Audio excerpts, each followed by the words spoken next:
Welcome everyone and welcome to week 2. I do hope that the week 1 has ended for you very nicely and showed you that if you are dedicating a few minutes a day, it brings some small changes in mindset. We had Saturday, time for the reflection, Sunday rest, and today it's Monday, June 9th, and we are starting new beginning. The last week we have created the first element, self-awareness, naming our emotions, identifying our toxic needs, and how we are eventually operating with them today. So it gave us already some kind of direction for work. This week, so we will move from building the foundation for the ownership towards the maturity. Ownership in action, in different words. And maturity. What's the maturity for you? How do you perceive the maturity and how you are performing? I really love to hear from you. Before we will dive in, I just wanted to share with you, today it's a day of Rose Day and the day of Donald Duck Day. How many of you remember the Saturdays mornings cartoons? Rose Day.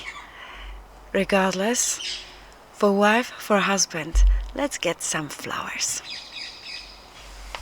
It's a Monday, so I believe it will be a beautiful accent to start the day, to start the week.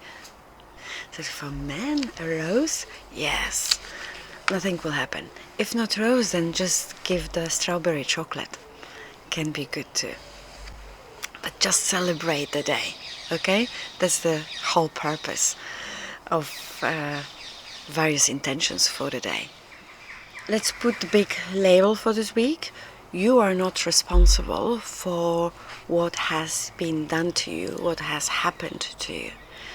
But, unfortunately, you are responsible for what you do with it. We are having quite often various dimensions about grief, about gratitude. We talk also about forgiveness. All those three elements are having different touch in the practice. Somehow they meet on the top together. But as long as you are not cleaned and cleared within your own emotional status, that's the work from week 1, all those exercises might be quite difficult to go through, or even you will indeed complete the specific time of activities, but it will have no impact.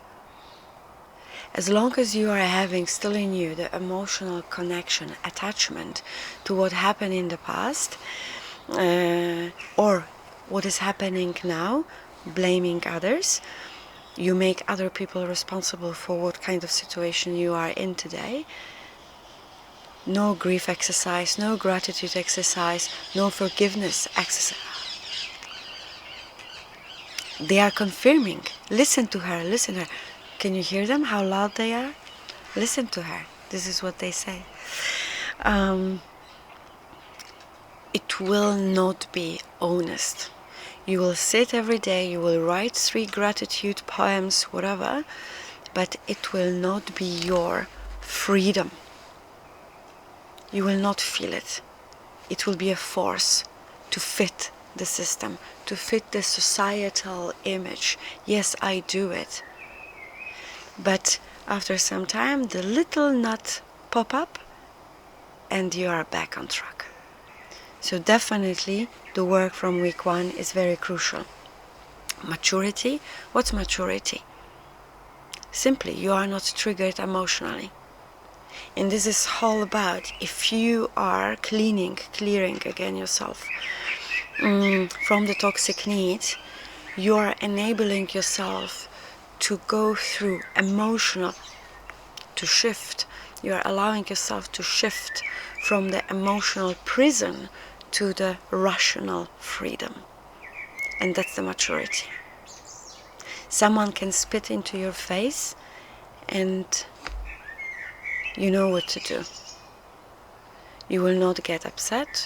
You will not feel the rooster pain in the chest. You will not feel the blood is increasing. You will not start shouting. You will not be triggered. You will, with the calmness in your eyes, you will look at the other person. That's not the way we will be talking. If it is your boyfriend, you will just polish your shoes and walk away. If it is your husband, you will know that that's not the way how you are communicating. There will be no argument, but it will be the adult conversation. This is what the clearance from toxic needs is doing to you. So as we are having this label and we are shouting now loud, you are responsible what you do with the situation. This week we will focus on creating opportunities to define but also to design healthy patterns for you to follow.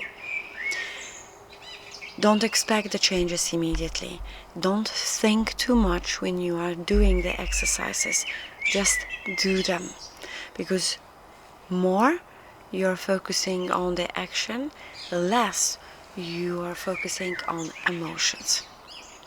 And eventually, at some time, you'll start seeing that you are feeling a bit lighter. You are perceiving people around not with that judgmental mode, tone. Your expectations will a bit evaporate. Your child will be smarter, your husband will be more handsome, your wife will be a good, owner of the kitchen.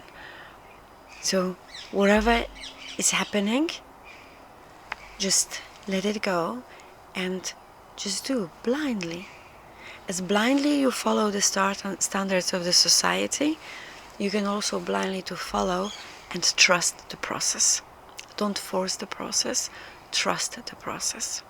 As we speak about self-leadership, what is the self-responsibility? Everything what you are blaming for others, this is where you have to, unfortunately, bring that back and put it in order and take the responsibility for that. If you are heartbroken, it's not the other person's responsibility.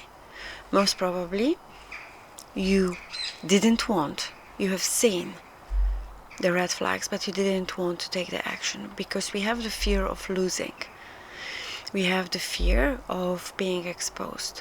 We have a fear of being judged. And again, there is nothing new I will be talking. It's about how the things are really aligned and connected with each other. We were talking about communication, that the ability of communicating is declining. So we are afraid of losing because we are not knowing how to talk in a very effective manner. You don't like something? Own it. Don't complain. Because actually, if you are complaining, there is a time that you are reducing your own value. How long you will keep talking? Another part, how strong integrity in you do have.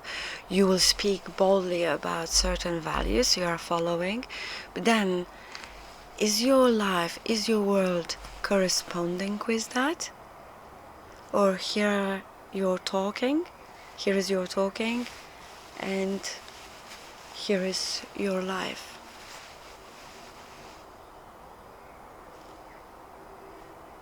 It's another thing. We talk because the society is expecting from us to talk that way. But why simply stop talking? And in silence, look what is happening and find your inner strength. How to repair it. Why? Why you don't repair it? What is stopping you? Money? You don't need money to fix your mind. You don't need money to develop your communication. You need more valuable maybe books to read. Because you go at home, we are using the same talk. We need to buy new socks to our child. Did you put the fuel into the car? Did you pay the bill for the gas? What kind of quality of conversations you do have at the dinner? How long actually you do have at dinner time? 20 minutes or 2 hours? How long you do have the breakfast time on Saturday, Sunday? If you are alone, what quality of breakfast time you do give yourself? Eating oatmeals and scrolling Instagram? No surprise that you are having a problem to communicate about your needs, to communicate about your opinion about the world, to communicate about your values. There will be a force, because this is how we develop that power in us from home. This is what we should do. Then we are informing people and teaching our spouses, our partners, this is how it has to be done, because I am the smart ass in the room and you need to follow, because your mother didn't do that, because your father didn't do that, and it's both ways. So you see how complex this whole work is. It's not just one line. You are okay, make sure that your kids are okay too. If they are 20, run and have some good conversations with them. And let them even talk what they think about you. You blame your partners, you blame your parents, because your mother didn't give you enough time, because your father wasn't there, because I grew up without mother, because I grew up without father. And it was then. Now you are adult. I will not use this other people are having worse. No, because it's not about diminishing. We all are equal. And definitely it's not a really valid argument because other people are having worse in life. Can we focus what we have here? So, you didn't have a father. You didn't have a mother. You had abusive home. Okay. Take 5 minutes. Deep breath. Make a note. Last week, what did you get from it? And then can you start working? Because now you are adult. You got your 18, 21, you can drink your wine, you can smoke cigarette. So you are adult. You are having a boyfriend, you are having a girlfriend. Stop complaining what kind of parents you did have. Now it's all on you. It's your responsibility. You don't know how to do it. Recently, in a group, we were doing a work and there were people, no one taught me how to build a family. 60 years old men. Can you imagine? For 45 years living and complaining that parents didn't teach me how to do the family. You are not responsible what had happened to you. You are responsible what you do with it. You have that knowledge. Acknowledge that. Now, take that paddle and paddle your own boat. It's yours, not your parents. Your parents, your environment could serve you as best as they could. That's it. I don't say accept, I don't say to forgive. It's not about them, it's all about you. This work, self-leadership, it's about you. So we do not invite other people. It's about you, how you are building the relationships, how you are perceiving, how you communicate, how you breathe, how you stand, and how you sit, and how you look at yourself. If you don't see the difference between making other people responsible for your condition, most probably you will have difficulties in understanding the principle of leadership itself. Because leadership, on top of that, is also some role where you take blame on you for the wrongdoings of your team. So now, have a look. You are standing here, you are blaming your parents for your terrible life. Then you are a leader going to the work and you are expected to take the blames on you, the wrongdoings of your people. You are not prepared for that.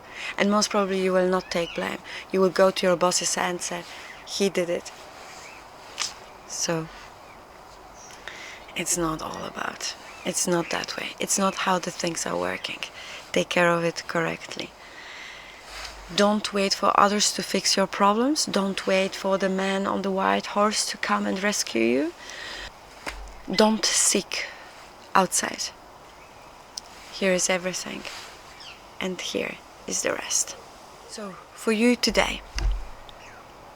the exercise: list 3 situations that you can outsource your power and what kind of action you will take. You are a wife, you are complaining about your husband, he's not helping. I'm sure you are busy enough, and there will be 3 things that you can delegate to him. You are complaining about wife. What's your power that you can delegate to her? Maybe there is some kind of wall, because we have that tendency. If we don't feel comfortable, again, we make them responsible for the way how we feel, and we are at the same time withdrawing from the relation. Communication. So how can I transfer certain power? Maybe you can engage your wife things that you are carrying, because the man most of the time is carrying the burden of the house, the financial burden, more than woman. I don't say always, but quite often. Maybe you can just create the aligning powers, not necessarily delegating, but creating the power of engaging and inviting. Okay, would you go through how you perceive? And you might be surprised. You don't have a family? That's okay. You can test yourself at work. Have a wonderful day, have a great start of the week, and see you tomorrow.